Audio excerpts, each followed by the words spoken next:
Yet again, the world of historical European martial arts is being consumed by HEMA drama. That's right, the assertion is that this requires more strength than this. That's right, folks, we are embroiled in another HEMA controversy. This time the argument is over whether this requires more strength or dexterity, or whether this requires more strength or dexterity in the world of gaming and reality as well, and also specifically Dark Souls. Now, this question came up, and I'm responding to this because I am pictured in the meme on the Dark Souls Seethe posting, I think it is, page on Facebook, which I was completely unaware of until this moment. Now, I am aware of the Dark Souls game, but I have actually never played it. I'm aware of it principally because I've made lots of videos in the past about Zweihanders, as lots of people know them. These actually go by lots of different names, including Great Sword, Two-Handed Sword, Spadone, Montante, and various other things as well. So this is essentially a large two-handed sword. Although I'm holding it in one hand, you'll notice they are big, but you can hold them in one hand. Now, I'll just put the bow down for a second. Because they look massive, people are under the misapprehension that these are massively heavy. And in fact, they're not. They weigh about the same as a polearm of equivalent size. So a good comparison is with something like a poleaxe, and you'll notice that they're about the same size. They weigh about the same weight. They are principally two-handed weapons and used for specific battlefield applications and dueling in some cases. And these particularly were often used by bodyguards. Now, they are big, but they're not massively heavy, and they are balanced towards the hand. If I just show you there, you'll notice it balances towards the back.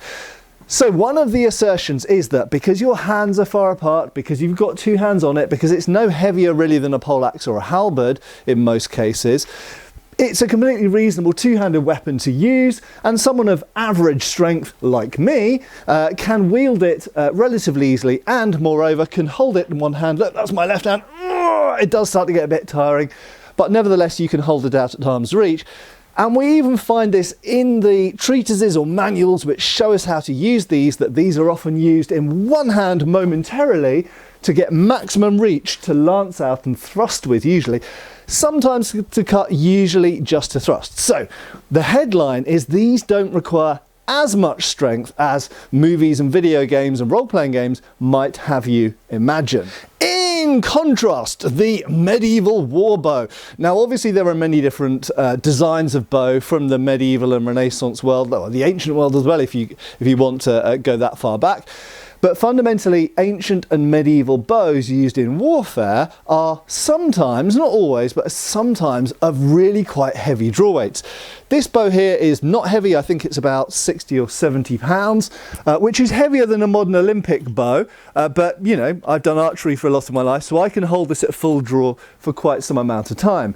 The heaviest bows I've ever shot really in archery, I mean, I've pulled heavier bows, or tried to pull heavier bows, but the heaviest bow that I was ever regularly using was about 90 pounds draw weight. I never really went much higher than that personally. But some people, like my friend Joe Gibbs, shoot 160 pound draw weight war bows.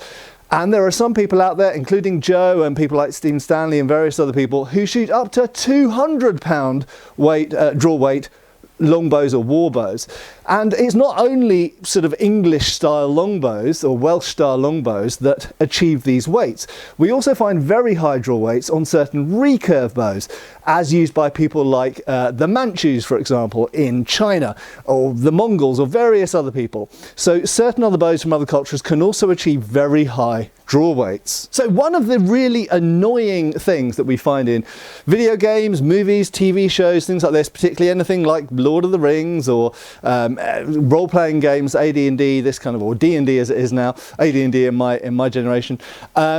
There's a trope whereby the archer is often someone who's relatively weak and thin and small sometimes, you know, might be a little halfling, or might be someone who's very slender.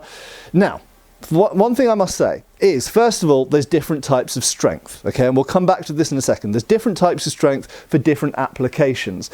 Your body contains many muscles and tendons that function in different ways, and someone can become specialized at a certain task and be incredibly powerful and effective at that task, but they're not necessarily great at lifting a boulder or lifting heavy weights in the gym. Okay, so there's different types of strength. But one of the reasons that this trope about archers being weak and sword wielders, especially if it's a big Zweihander like this, being strong, is really annoying is that, as I've just mentioned, the heaviest war bows used in historical warfare are really difficult to pull and really difficult to draw, and you need to train for it, and they are very heavy, and the people that use those bows are very strong at drawing bows. It doesn't mean they're not necessarily strong in other ways as well, but they don't necessarily need to be. The fact is that they have trained to be very strong at drawing bows. So there's a few things going on here, and it's not a simple sort of direct black and white comparison that, oh, bowmen are strong and swordsmen are weak. No, that doesn't make sense at all. The fact is we can have strong people who shoot bows, and we can have strong people who use swords. And sometimes using a sword requires strength, sometimes using a bow requires strength. So someone who's really good at drawing a really powerful bow, who might be able to draw 160 pounds, 200 pounds draw weight, might be really, really strong at doing this, but what they might not be terribly strong at doing is fighting for prolonged periods, or even just in a duel for a few minutes, with a two-handed sword or with something like a poleaxe, or fighting in armour. If we look at modern bowhurt, a very extreme sport version of armoured combat, they're extremely fit and extremely strong at what they do. But it doesn't mean that many bowhurt fighters can pick up a powerful bow and shoot it. So they're different types of strength, training different parts of your body, different types of stamina for different purposes. Now, just to focus on swords for a second, is it true to say that the Zweihander, because it's two-handed and your hands are far apart, doesn't require as much strength as other types of swords to use? No, it's not true. The Zweihander does require quite a lot of strength to use and is very tiring. Anybody who picks up one of these and waves it around for 10 minutes, you will be tired out, you will be breathing hard, and if you're not used to it, your muscles will be really feeling it. If you don't follow through and move your body in the correct ways with the correct body mechanics with these, you can wrench muscles, you can pull things quite easily, because this is a big mass once you get it moving. Obviously it's not a heavy mass, you know, if something weighs 6 pounds, that's nothing compared to a barbell, but you're not doing this with it. What you're doing is you're holding out at arm's reach and swinging it at high speed.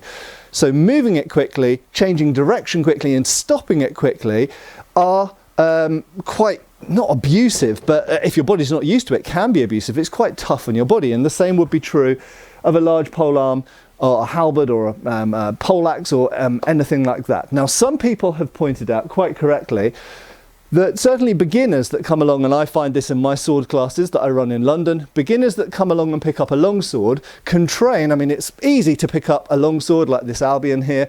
This is obviously a smaller two-handed sword, and you can train with it for hours. Okay, so they get the impression that yes, longsword is easy for beginners because you've got two hands on it, and your arms and shoulders get tired out less quickly than certain types of one-handed sword. Now, this rapier here, people would think of this as a very light sword. In fact, for a one-handed sword, rapiers are often quite heavy. Okay, there's a bit of myth busting there.